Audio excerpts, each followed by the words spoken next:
Hello, my name is Solomon, and today I'll be talking about base cases in recursive algorithms.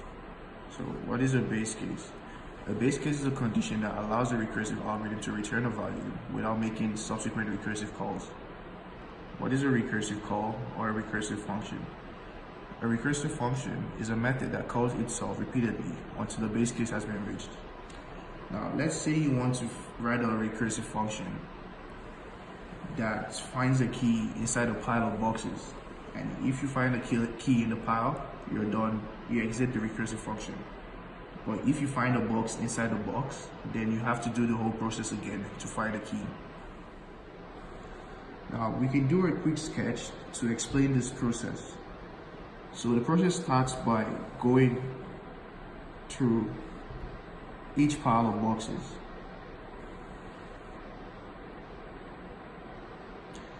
And then you have two conditions. A condition for if you find the key, you found the key. And if you found another box.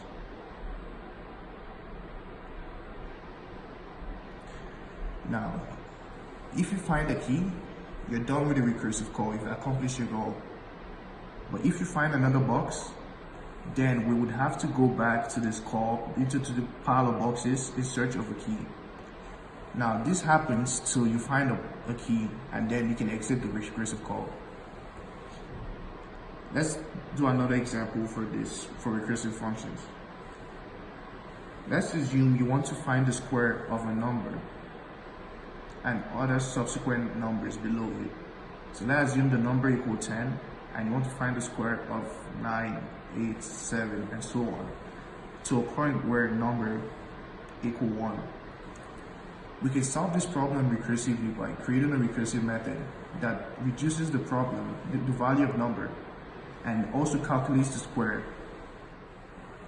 So our recursive method would look something like this.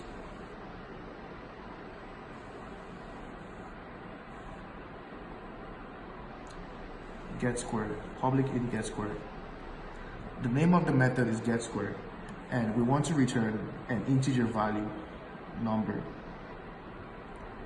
Now, our base case for this recursive method would be whenever number equal 1,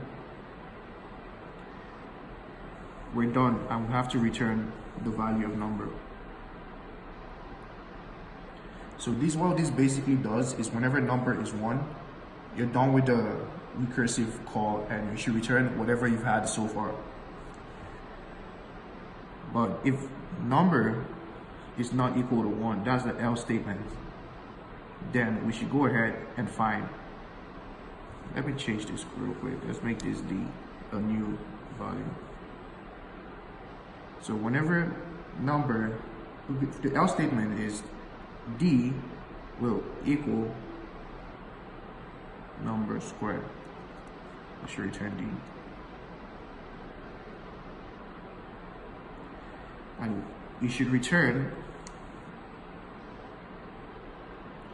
back to the recursive method and do the whole process again for number minus 1.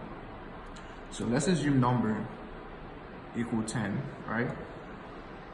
It checks is number equal 1, that is false. So it doesn't return the values of the square. It doesn't return nothing. So it goes back, it does the else statement and then do 10 squared and then saves that value in D.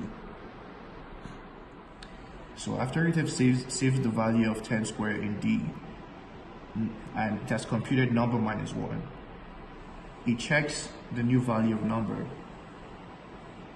It checks the new value of number and checks is number equal to 1? No. Since number is not equal to 1, it skips this line and does the else statement. So it does, the new value of number is 9, so it does 9 squared and saves it in D. Now it goes back here and calls the method again, but with a new value 8. So it does that for 8, 7, until it reaches a value 2. So once it reaches a value 2, it calls the method again with 2 minus 1, and then it checks number equal 1. This is true. So now it can return all the values of these. all the values of these we've had. So it returns 10 squared, 9 squared, 8 squared, 7 squared, and so on until 2 squared.